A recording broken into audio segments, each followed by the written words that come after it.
We begin this half hour with a story we are following out of Letcher County. Kentucky State Police reported that a Letcher County school bus crashed into a coal truck on Kentucky 932. The school bus was taking students from Arley Boggs. Good evening, I'm Olivia Calfee. We start with some breaking news here in Perry County. An apartment building near Main Street in Hazard caught fire this evening. As you can see from this video behind me, this is the Hazard Perry County Tourism Commission's Triangle Park camera. Brandon, I was laughing during the break because you told me earlier you had on your Christmas tie, and I saw that picture.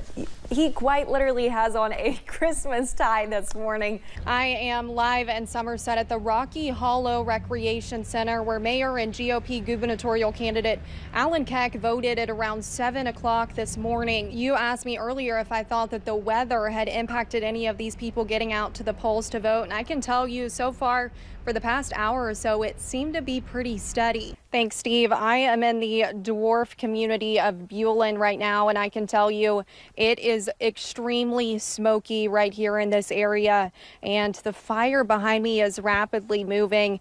I know that you all can see some video on the screen right now, but this fire that you're seeing is exactly what is behind me at this moment, and I've watched it since about 2 o'clock just continue to move around the mountain. Since I've been here throughout the day, this fire has continued to spread and reignite. But just a little bit earlier this evening, I stopped by the Kentucky Division of Forestry office in Hazard and spoke with manager Jake Hall, and he did share some new information with me. Now, all of this is as of 8 p.m. this evening. But I am standing right now in the middle of Archer Park, and it's finally getting dark outside, and you can see those more than 1 million lights bringing that Christmas spirit to Prestonsburg. Now, I hope to show you all a little bit more here in just a few minutes, but I also have a few surprise special guests out here with me right now. There's so many fun characters at the park too. It's perfect for kids. There's been cars driving through, and everyone just gets so excited whenever they see the characters, including myself. Cameron and I have been here at the 59th Kentucky Apple Festival all day long, and you know, whenever we got here this morning, it was pretty cloudy, but the sun has come out, and honestly, we're standing in the shade right now, and I've been a little bit cold, so I can tell that those temperatures are already starting to drop. As we continue to wait for more information, something throughout the day today has stood out to me, and that is once again Kentuckians helping Kentuckians, and that's true right here in this community. I'm at Buck Branch United Baptist Church, just a few minutes down the road from where we have been stationed for the last almost 48 hours. Tonight, leading into tomorrow morning, makes 1 year since the creeks rose, much was lost, and recovery felt very distant. And as one local farmer reflects on that grim day, she says the creek she loved so much washed much of what she loved away. WYMT's Olivia Calfee explains how far she has come and her determination to make something special of the weekend of July 28th, 2023. I find God in the creeks, in the dirt, in the hills. That's where I find my peace. For the past several years, Missy Young has lived on 476, surrounded by her large garden, the hills of Appalachia, and Troublesome Creek. We flood twice a year on Troublesome religiously, every spring, every fall. But on July 28, 2022, the creek she loved so much rose higher than ever before. It was just devastation. My neighbor's home was laying in what was my melon patch. And the water that has always brought her peace uprooted everything around her in a matter of minutes. Honestly, I felt like everything I love had betrayed me. Like, I'm sitting here on this porch surrounded by all this trash that used to be, you know, in our home, and there's nowhere I can run to. I can't go to my garden. I can't go to the creek. I can't get up in the hills. I'm stuck. But instead of allowing the hard days she faced to steal her joy, Missy Young says she and her fiance, Donnie, made a decision to turn that bad day into something beautiful. there's a lot of grief surrounded around that day. And it's so heavy. And we, after 10 years, we decided that we were going to set a date. We're going to get married. 1 year and 1 day later, on July 29th, she will carry flowers from her garden down the aisle, along that troublesome creek she still loves. I don't want us to be afraid of the water, you know? And I'm not going to let it take that from me, you know? I had nowhere to run to find my peace last year, but I do now.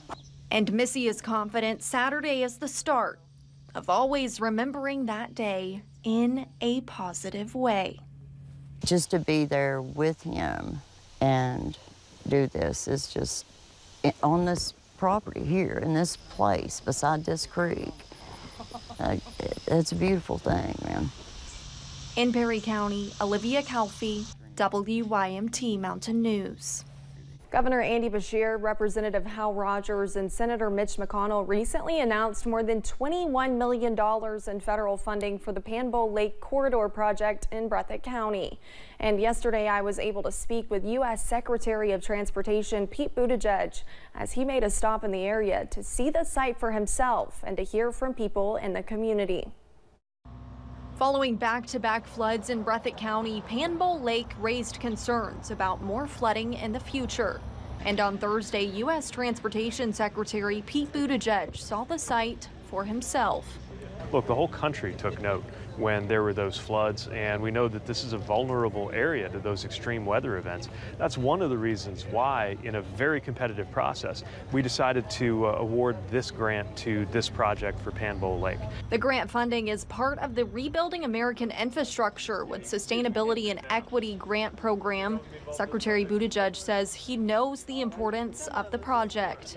The widening of Kentucky 15, that's important not just for transportation purposes, but for safety and resilience. The governor raised it multiple times with me, got a lot of letters about it, and having heard so much about this small community here in eastern Kentucky, I want to get out here and see it for myself.